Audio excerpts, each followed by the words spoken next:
Imagine sitting by your mother's hospital bed in the ICU, phone buzzing in your hand, only to read a message from your husband saying he's sold your family's estate and run away with his mistress.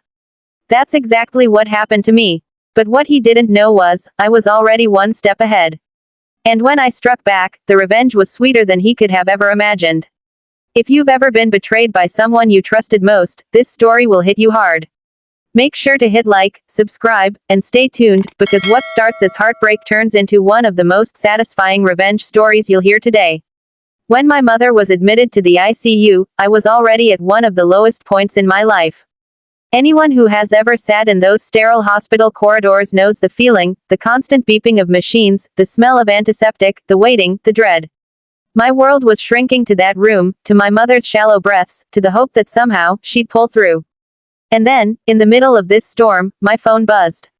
It was my husband. For a split second, I thought maybe he was checking on me, asking about my mother. I thought maybe he was going to comfort me in the way I desperately needed. But instead, I saw a text that nearly made my knees buckle. I secured our future, he wrote. I sold your family's Victorian estate. I've moved to Brazil with someone who makes me happy.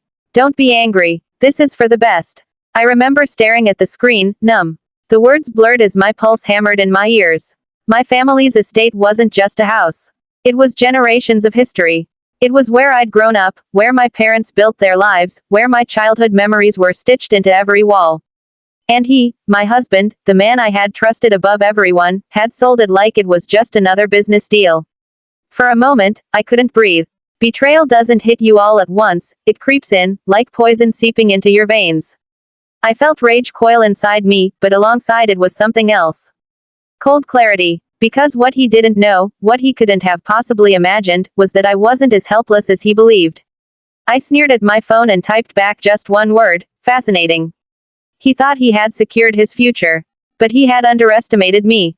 You see, my husband always thought of me as soft, kind, forgiving. He mistook compassion for weakness. And that was his first mistake. What he didn't know was that months before, I had quietly moved my name back onto all the family property deeds. The estate wasn't his to sell, not legally, not fully. I had done it after he started acting suspicious, disappearing on business trips, and gaslighting me when I asked questions. Something inside me had whispered that I needed to protect myself. And now, as I read his smug little message, that quiet act of foresight turned into the sharpest weapon I had ever held. I didn't confront him. I didn't beg, or plead, or scream. Instead, I played along. I let him believe he had outsmarted me. I let him fly off to Brazil with his mistress, smug in his illusion of victory. But behind the scenes, I began to build my case. First, I contacted the family lawyer. We reviewed every document. As it turned out, the sale he had arranged was not only fraudulent, it was void. My name was still on the ownership papers, which meant the estate legally remained in my control. The buyers would be forced to back out, and my so-called husband, he would face consequences. Next, I went through our finances. He had drained accounts, moved money offshore, tried to erase trails.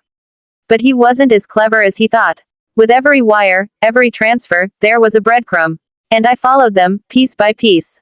The more I uncovered, the angrier I became. Not just for myself, but for my mother, lying in that hospital bed, her life hanging by a thread. This estate was her legacy, and he had tried to erase it in one selfish act of betrayal. Weeks went by. My mother slowly began to stabilize. And with her recovery came my growing strength. I filed for divorce, my case airtight. I presented evidence of his infidelity, his financial misconduct, his fraudulent attempt to sell property he didn't even own. When the papers hit him in Brazil, I imagine his face twisted in shock. He thought he had left me broken. Instead, he found himself cornered. The accounts he thought he could live off, frozen. The estate he thought he had sold, pulled out from under him. The mistress he thought he could flaunt, suddenly not so impressed with a man who had no money and a looming court case. The final blow came in the courtroom. I didn't even need to be cruel, the facts spoke for themselves. His smugness evaporated as the judge declared the estate mine, the assets mine, and him liable for damages. I walked out of that courthouse with my head high, every eye on me, knowing justice had been served. The best part wasn't winning back what was mine. It was the look on his face, the dawning realization that he had destroyed his life with his own arrogance.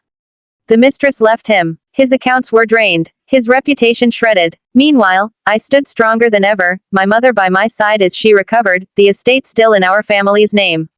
He had tried to erase me. Instead, he erased himself. Betrayal cuts deep, but sometimes the sweetest revenge is simply letting people fall into the trap of their own arrogance. He thought he was building his future, but really, he was handing me the keys to my freedom. And honestly, I couldn't have written a better ending. If this story gave you chills, smash that like button and tell me in the comments, what's the most satisfying revenge you've ever witnessed? And don't forget, subscribe for more stories that prove karma never misses.